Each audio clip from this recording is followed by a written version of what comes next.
እንኳን ደህና መጣችሁ። የዛሬው ጥልቀት ያለው ውይይታችን አንድ መሰረታዊ ጥያቄ ላይ ነው። አንድ ሰው በእውነት ሊለወጥ ይችላል? አዎ፣ እና የምንመረምረው ምንጭ ደግሞ ከሪክ ዎረን በዓላማ የሚመራ ሕይወት ከተሰኘ መጽሐፍ ነው። በእውነት መለወጥ የሚለው ምዕራፍ። ልክ ነህ። እና ገራሹ በጣም ትልቅ ሐሳብ ነው የሚያነሳው። በጣም ትልቅ፣ ከአንድ ቅዱስ መጽሐፍ የገኙ እውነት አንድን ሰው ከስሩ ሊለወጠው ይችላል የሚል እንዲያውም ከዛም በላይ ይሄዳል። አዎ፣ መጽሐፉ ከትምህርቱ ስብስብ በላይ ሕያው ነው ይላል። ሕያው የሚለው ቃል ራሱ በጣም ከባድ ነው። እስኪ ይህ ምን ማለት እንደሆነና አንድ ሰው ይህንን ኃይል እንዴት ሊጠቀምበት እንደሚችል የቀረበውን ሐሳብ እንመርምር። በፍጹም ቃሉ እንዴት ነው ሕያው የሚሆነው? እና ያ ሕይወት በአንድ ሰው ውስጥ እውነተኛ ለውጥ እንዲያመጣ ምን መደረግ አለበት? እንግዲያው ከመጀመሪያው እንጀምር። ደራሲው እንደሚለው መንፈሳዊ እድገት ማለት በቀላሉ ውሸቶችን በእውነት የመተካት ሂደት ነው። አዎ፣ በእውነተ ቀድሳቸው ቃለ እውነት ነው የሚለውን የኢየሱስን ጸሎት በመጥቀስ ነው የሚጀምረው። ያው መቅደስ ወይም መለወጥ ከእውነት ጋር የተቆራኘ ነው የሚል መነሻ ሐሳብ ያቀርባል። ከዛ ደግሞ አንድ በጣም ተግባራዊ የሆነ ምሳሌ ይጠቀማል። የእግዚአብሔር ቃል ለመንፈሳዊ ሕይወት ልክ እንደ ምግብ ለአካላዊ ሕይወት በጣም ልክ እንደዛ ነው። እንደ ወተት፣ እንጀራ፣ ጠንካራ ምግብ፣ አንዳንዴም እንደ ጣፋጭ ነገር ነው ይላል። የኢዮብን ንግግርም እኮ ይጠቅሳል። የአፉን ቃል ከዕለት እንጀራዬ ይልቅ ከፍ አድርጌ ያለው የሚለውን። ልክ ነህ። ያው ይህን ነገር አማራጭ ሳይሆን ለሕልውና አስፈላጊ ነው እያለ ነው። እዚህ ላይ ነው ነገሩ በጣም የሚገርም የሆነው። ደራሺው ቃሉ ሊያከናውናቸው ይችላሉ አላቸውን ነገሮች ዝርዝር ያቀርባል። ዝርዝሩ ረጅም ነው። አዎ፣ ከ15 በላይ ነጥቦች አሉት። እና የተወሰኑቱ በጣም ትልቅ የይገባኛል ጥያቄዎች ናቸው። ለምሳሌ ሁኔታዎችን ይለውጣል ይላል። የምን ማለት ነው? ቃል በቃል የአንድን ሰው የገንዘብ ችግር ወይም የጤና ሁኔታ ይለውጣል ማለት ነው ወይስ በሁኔታዎች ላይ ያለንን አመለካከት በመቀየር ነው የሚለውን? ልክ እንደዛ። ልዩነቱ ትልቅ ነው። በጣም ጥሩ ጥያቄ ነው። ደራሺው ይህንን ሲያብራራ ቃሉ ሕያው ነው ወደሚለው ዋና ሐሳቡ ነው የሚመልሰን። እግዚአብሔር ዓለምን የፈጠረው ይሁን በማለት በቃሉ እንደሆነ ይጠቅሳል። ገባኝ። ስለዚህ እንደ ደራሺው አመለካከት ቃሉ መረጃን ከማስተላለፍ ባለፈ የፈጠራ ኃይል አለው። ነገሮችን ወደ መኖር የማምጣት አቅም አለው። ስለዚህ ሁኔታዎችን ይለውጣል ሲል በሁለቱም መልኩ ሊሆን ይችላል እያልሽ ነው? በፍጹም። አንደኛ አመለካከታችንን ይቀይራል። ሁለተኛ ደራሹ እንደሚያምነው ቃሉ መንፈሳዊ ኃይል ስላለው ፊዚካላዊውን ዓለም የመለወጥ አቅምም አለው። ገባኝ። ስለዚህ የደራሹ መነሻ ይሄ ነው። የቃል ሕያውና ሁሉን ማድረግ የሚችል ኃይል አለው። ልክ ነው። ይህ ደግሞ ወደሚቀጥለው ትልቅ ጥያቄ ይመራናል። ይህ ቃል የኔ ያህል ኃይል ካለው ለምንድን ነው እሱን ያነበበው ሁሉ ሕይወቱን ሽክር ስር ነቀል የማይለወጠው? አዎ፣ በመጽሐፉና በእውነታው መካከል ያለው ክፍተት ከምን ይመነጫል? ደራሲው ይህንን ጥያቄ የሚመለስ ይመስለኛል። በትክክል። እና ይህንን ክፍተት ለማስረዳት አንድ በጣም ጠንካራ ቃል ነው የሚጠቀመው። የትኛውን? መንፈሳዊ አኖሬክሲያ ይለዋል።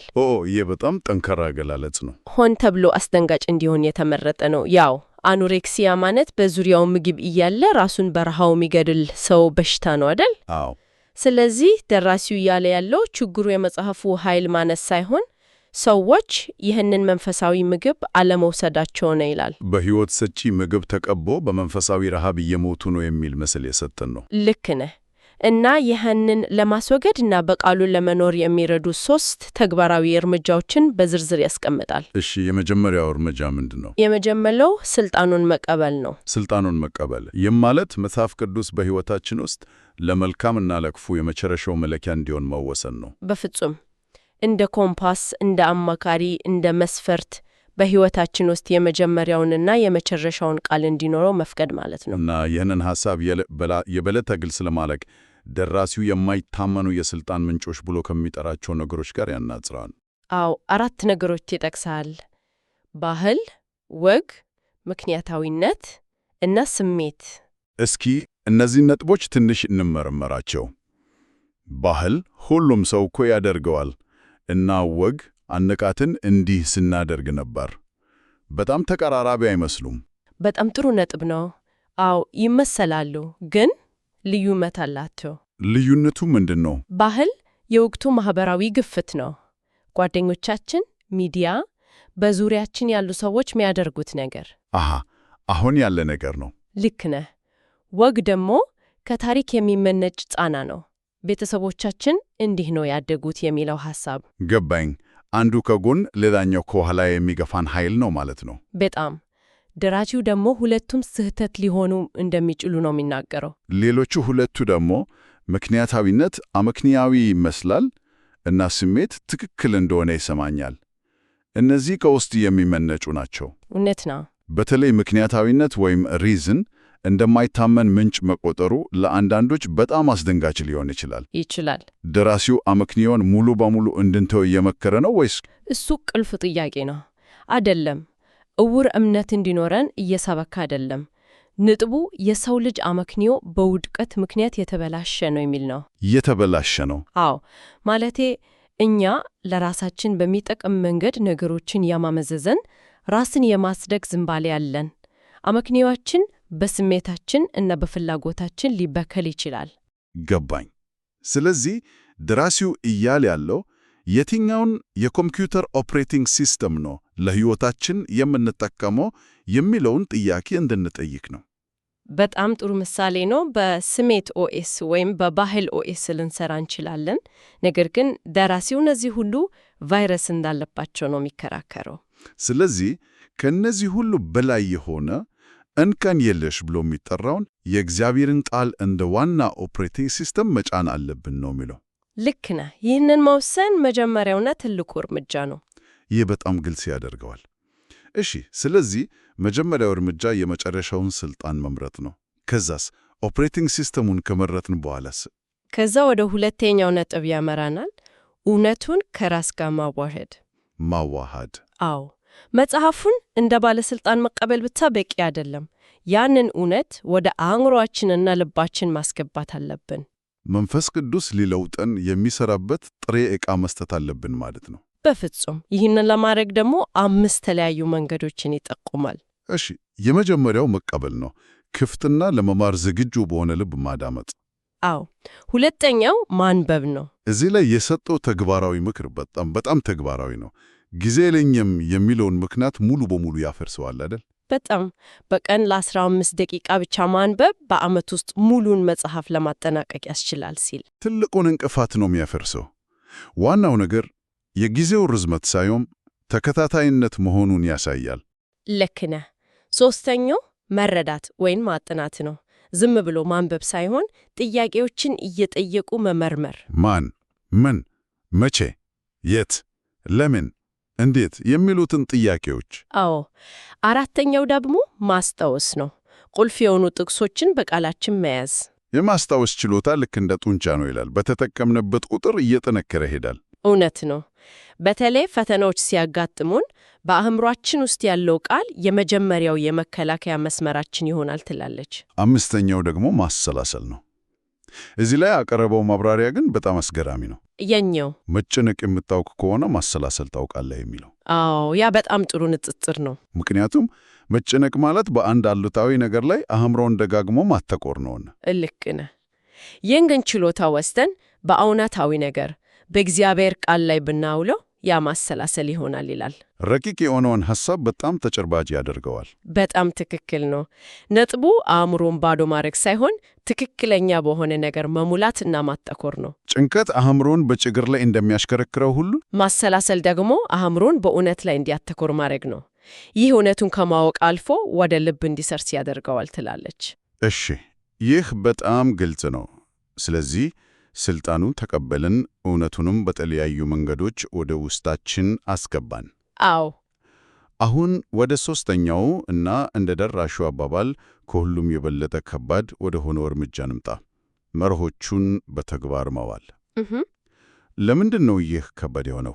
ደራሹ እንደሚለው ይህ እርምጃ በጣም ከባድ የሆነበት ምክንያት ሰይጣን በጽኑ የሚቃወመው ይህንን ነጥብ ስለሆነ ነው። ዕውቀትን ብንሰበስብ ብዙ አይጨነቅም። ነገር ግን ያንን ዕውቀት ወደ ተግባር ልንለውጥ ስንል ያኔ ነው ትልቁ ትግል የሚጀምረው ትላለች። የቃሉን አድራጊ መሆን እንጂ ሰሚ ብቻ ለመሆን። ልክ ነህ። ለውጥ የመጣው የተማርነውን ስንተገብር ብቻ ነው እነዚህን ነገሮች ስለምታውቁ ብታደርጓቸው ብፁዓን ናቸው የሚለውን የኢየሱስን ንግግር ይጠቅሳል። በረከቱ ያለው በማድረግ ውስጥ ነው ማለት ነው። በጣም እናም ይህንን ከባድ እርምጃ ቀላል ለማድረግ አንድ በጣም ተግባራዊ የሆነ ምክር ይሰጣል። አዎ፣ የተግባር እርምጃ መጻፍ። ሁልጊዜ አንድ የተግባር እርምጃ መጻፍ፣ ነገር ግን ዝም ብሎ መጻፍ ብቻ ሳይሆን ያ እርምጃ ሊያሟላው የሚገቡ 3 መስፈርቶችን ያስቀምጣል። በፍጹም እነዚህ 3ቱ መስፈርቶች ናቸው ለውጡን እውን የሚያደርጉት። እስኪኛቸው። የመጀመሪያው የተግባር እርምጃው የግል መሆን አለበት ትላለች። ሰዎች ወይም ቤተ ክርስቲያን ከማለት ይልቅ እኔ ምን አደርጋለሁ የሚለውን መመለስ አለበት። በትክክል ኃላፊነቱንም ወደ ራስ መውሰድ ነው። ሁለተኛውስ? ሁለተኛው ደግሞ ተግባራዊ መሆን አለበት፣ ሊደረግ የሚችል ነገር። አዎ፣ ከዛሬ ጀምሮ በሕይወቴ ፈጽሞ አልናደድም ሚለው በጣም ትልቅና የማይደረስበት ሊሆን ይችላል። ልክ ነህ። ነገር ግን ዛሬ ልጆቼ ሲጮሁብኝ ከመናገሬ በፊት እስከ 3 እቆጥራለሁ የሚለው በጣም ተግባራዊና ሊደረግ የሚችል ነው። ሶስተኛውና ምናልባትም ከሁሉም በላይ ወሳኙ መስፈርት ደግሞ ሊረጋገጥ የሚችል መሆን አለበት ትላለች። ይህም ማለት የጊዜ ገደብ ሊኖረው ይገባል። አዎ፣ አንድ ቀን ይቅርታ ጠይቀዋለሁ ከማለት ይልቅ ነገ ከሰዓት በኋላ በስልክ ደውዬ ይቅርታ ጠይቀዋለሁ ማለት ነው። የጊዜ ገደብ ማስቀመጥ ተጠያቂነትን ይፈጥራል። ልክ ነህ። እነዚህ 3ቱ የግል ተግባራዊና ሊረጋገጥ የሚችል አንድ ላይ ሲሆኑ አንድን ጥሩ ሐሳብ ወደ እውነተኛ የሕይወት ለውጥ ይቀይሩታል ስላለች በጣም ግልጽ ነው።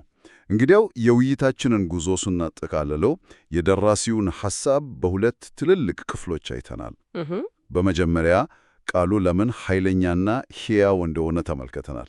ከዚያም ያንን ኃይል ወደ ሕይወታችን ለማምጣት የሚያስችሉንን 3 ወሳኝ ደረጃዎች በዝርዝር አይተናል። አዎ፣ ስልጣኑን መቀበል፣ እውነቱን ማዋሃድ እና መርሆዎቹን መተግበር። በትክክል።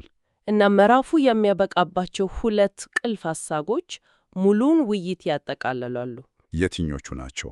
ሊታሰብበት የሚገባው ነጥብ በሚል ያስቀመጠችው እውነት ይለውጠኛል ይላል። ቀላልና ግልጽ። አዎ።